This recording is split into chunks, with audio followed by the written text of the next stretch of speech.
जागृत करण्यासाठी जे आहे आपल्याला प्रयत्न केला पाहिजे आणि समाजामध्ये पण दातृत्व भरपूर आहे आणि तिथपर्यंत पोहोचण्याची आवश्यकता आपल्याला आहे असं मला वाटतं. कारण काय असतं की त्यांना एक प्रॉपर संस्था जी चांगली काम करते, एक प्रॉपर व्यक्ती की नाही हा व्यवस्थित काम करतोय आणि हा आउटपुट देतोय, तुमचं तुम्ही काम समाजासमोर मांडलं आणि ते त्यांनी योग्य वाटलं तर नक्कीच तुम्हाला ते सरळ हाताने तुम्हाला मदत करेल.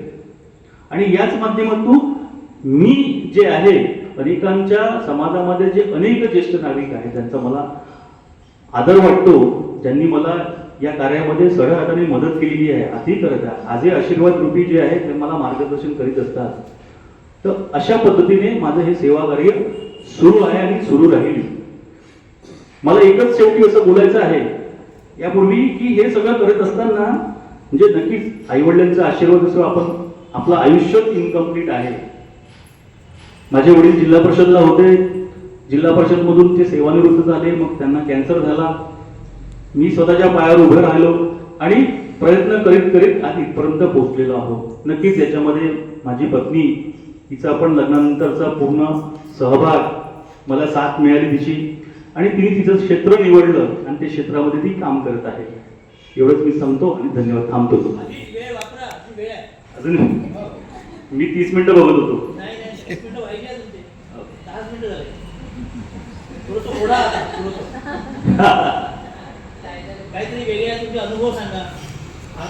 एक हे सेवा कार्य करताना काही अनुभव मला जे आले त्याच्यात पण आता मी पुढे जाणार आहे. सेवा कार्य करत असताना पेठा या गावापाशी एक गाव आहे, म्हणजे मी तो अनुभवला नाही अनुभव, पण मला जेव्हा अनुभव ऐकला तर खरंच काटा आला की आजही अनेक गाव जिल्ह्यातील अतिदुर्गम भाग जे आहेत त्याच्यामध्ये आरोग्य सेवा पोहोचली नाही. आणि आरोग्य सेवा न पोहोचल्यामुळे गर्भवती स्त्री 9 महिन्याची प्रेग्नंट आहे आणि घरी डिलिव्हरी झाली, घरी कोणी नाही. ही जेव्हा ऐकलं, आम्ही जेव्हा त्या गावात गेलो तेव्हा ऐकलं की असं झालं आणि ते सलग ते 3 दिवस एकटीच होती, कोणीच नाही घरी. आणि 3 ते 4 दिवसानंतर ती महिला कामावर निघाली 4 दिवसानंतर. तर अशा पण सिच्युएशन आहे. अजूनही असे गाव आहेत की तिथे हॉस्पिटल नसल्यामुळे अर्ध्या दूरमध्येच डिलिव्हरी होऊन जातात. एक आता आम्ही कॅम्पला गेलो होतो मध्यंतरी, आपण गाव ऐकलं की नाही माहित नाही, एटापल्ली तालुक्यामध्ये पिपली बुर्गी म्हणून एक गाव आहे. हे पिपली बुर्गी गाव हे छत्तीसगड बॉर्डरला लागून आहे. स्वातंत्र्यानंतर आता पोलीस स्टेशन तिथे होत आहे. जी नाही, पिपली बुर्गी म्हणून आम्ही स्वतः गेलो होतो. त्या पिपली बुर्गीमध्ये दवाखाना झालेला आहे, 2 वर्ष झाले, पण त्या दवाखान्यात अजूनही डॉक्टर रुजू झालेला नाही. ही परिस्थिती आहे आजही घेतो. म्हणजे आम्ही जेव्हा कॅम्पला तिथे गेलो, मुकुंदराव आपण होते का त्या गावामध्ये, सुरुवातीला 1-1.5 तास कोणीच आलं नाही. त्यांना असं वाटतं की बाबा कंपनीने पाठवलं. तिकडे कंपनी म्हणजे पोलीस विभागाला कंपनी म्हणतात. एकही पेशंट आलेला नाही. जेव्हा मग काही कार्यकर्ते जेव्हा गावात गेले तेव्हा त्यांनी सांगितलं की नाही, ते कंपनीने पाठवले, आमची संस्था अशी काम करते. तेव्हा मग एक 60 पेशंट बहुतेक तेव्हा ते तपासले आणि मग 4-4:30 वाजल्यानंतर त्यांनी असं म्हटलं गावाला की तुम्ही आता इथून जा. इतकी दहशत जे आहे आजही त्या भागात आहे. तिथे आमची संस्था इतक्या वर्षापासून काम करत आहे.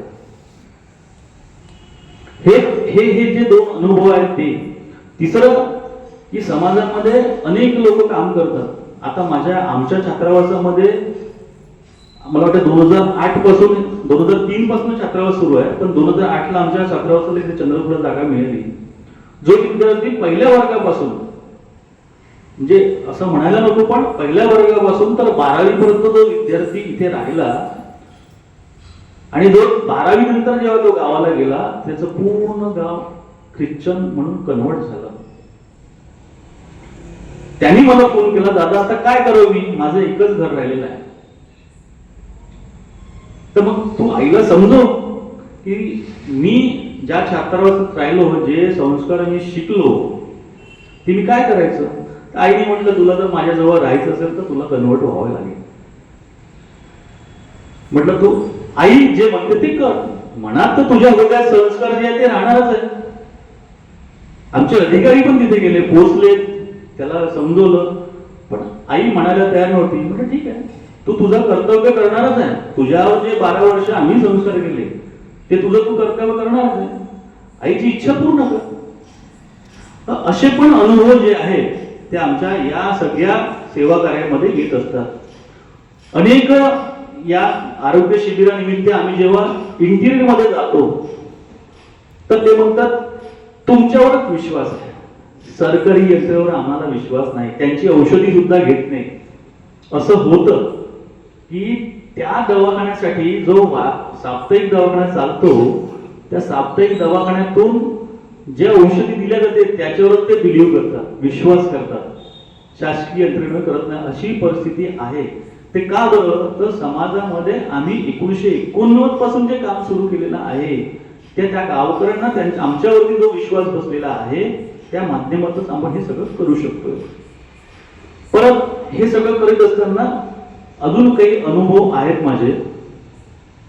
म्हणजे मला असं वाटतं की आपण फक्त फोकस जे करतो जनरली शिक्षणावरती करतो, संस्कारावरती पण फोकस केला पाहिजे.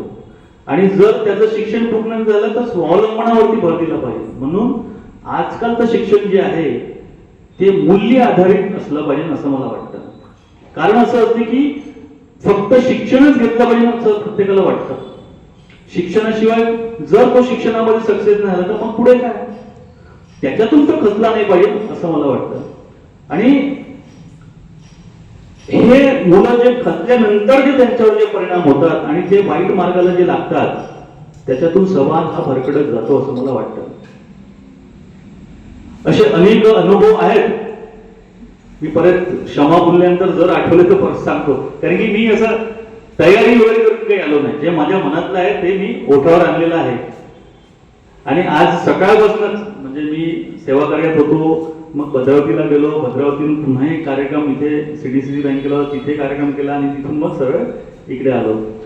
हेच सेवा कार्य आहे. अशीच सेवा कार्याची आपल्याकडनं मदत मला मिळावी भविष्यात पण, मला माझ्या परिवाराला म्हणजे समाजात, परिवार म्हणजे समाज, हा जो समाज आहे समाजामध्ये जे अनेक प्रकल्प चालतात त्यांना मदत मिळावी. आणि बस एवढंच म्हणतो की हे सगळे करताना, समाजकार्य करताना आपण फक्त समाजापर्यंत पोहोचलो पाहिजे. अनेक सगळे हात जे आहे आपल्याला मदत करण्यासाठी तयार आहे. धन्यवाद.